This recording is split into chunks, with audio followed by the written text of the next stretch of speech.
আসসালামু আলাইকুম বন্ধুরা, আজকে আমি মুচমুচে আলুর চপ বানাবো। প্রথমে আমি 2 কাপ বেসন নিয়ে নিলাম, 1 কাপ চালের গুঁড়া নিয়ে নিলাম, হাফ কাপ ময়দা নিয়ে নিলাম, 2 কাপ কর্নফ্লাওয়ার নিয়ে নিলাম, 1 চামচ বেকিং সোডা নিয়ে নিলাম। তারপর আমি কিছু ধনেপাতা দিয়ে দিব। তারপর 1 চামচ আদা, 1 চামচ রসুন, পরিমাণ মতো লবণ, আর 1 চামচ হলুদের গুঁড়া দিয়ে দিব, 2 চামচ হলুদের গুঁড়া দিয়ে দিব, 1 চামচ মরিচের গুঁড়া দিয়ে দিব, পরিমাণ মতো লবণ দিয়ে দিব, একটু ম্যাগি মশলা দিয়ে দিব। দিয়ে আমি এটাকে ভালোভাবে মিক্স করে নিব।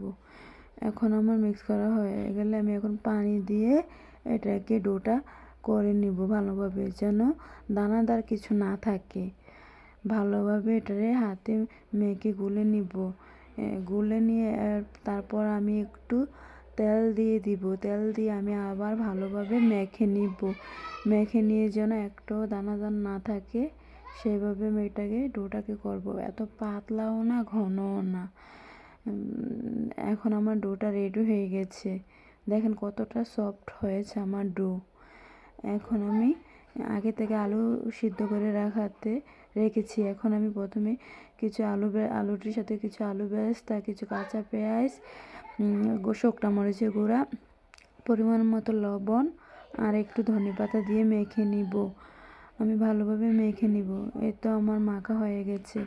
এখন আমি একটু ম্যাগি মশলা দিয়ে দিব। ম্যাগি মশলা দিয়ে আমি আবারও ভালোভাবে মেখে নিব।